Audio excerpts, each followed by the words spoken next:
কাল কিয়ামতের দিনটা বড় ভয়ঙ্কর হবে, এত ভয়ঙ্কর বন্ধু।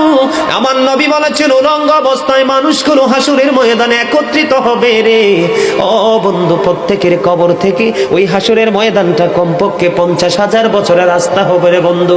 এই জন্য নবী যখন মেরাজের রজনীতে বোরাক দেখেছিল, আমার নবীকে আল্লাহ দাওয়াত দিয়েছে, বোরাক দেখে আমার নবী এত ক্রন্দন করেছিল, মনে হয়েছিল যেন আমার নবীর চক্ষু মুবারক দুইটা ঝর্ণা হয়ে গেছে।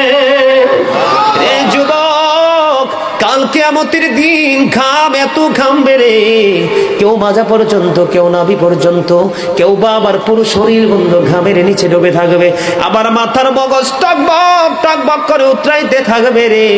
আল্লাহ বলেছেন লা ইয়ামুতু, people will not die that day, সেদিন মানুষ আর মরতে পারবে না। আল্লাহ বলেছেন ফিহা ওয়ালা ইয়াহইয়া, people will not be able to live that day, মানুষ সেদিন বাঁচতেও পারবে না। আবার আল্লাহ বলেছেন অমাহুম আনহা বিগাইবিন, people will not be able to escape that day, সেদিন মানুষ সেখান থেকে পালিয়ে যেতেও পারবো না রে। দুর্গাপুরের যুবক, হাদিস শরীফের মধ্যে এসেছে কাল কিয়ামতের দিন আল্লাহর আরশের ছায়া ছাড়া কোনো ছায়া থাকবে না। ওই কাল কিয়ামতের দিন এই দুর্গাপুরের যুবকগুলো চাইয়া দেখেন চাতক পাখির মতো বসে আছে।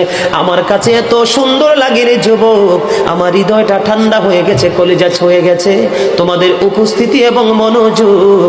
আল্লাহ রাব্বুল আলামিন হাদিস শরীফের মধ্যে এসেছে কাল কিয়ামতের দিন আর 7 শ্রেণীর মানুষকে আল্লাহর আরশের ছায়ার নিচে জায়গা দিবে রে। এর মধ্যে বিশাল একটা টিম থাকবে পৃথিবীর যুবকেরা। জোরে জোরে সুবহানাল্লাহ।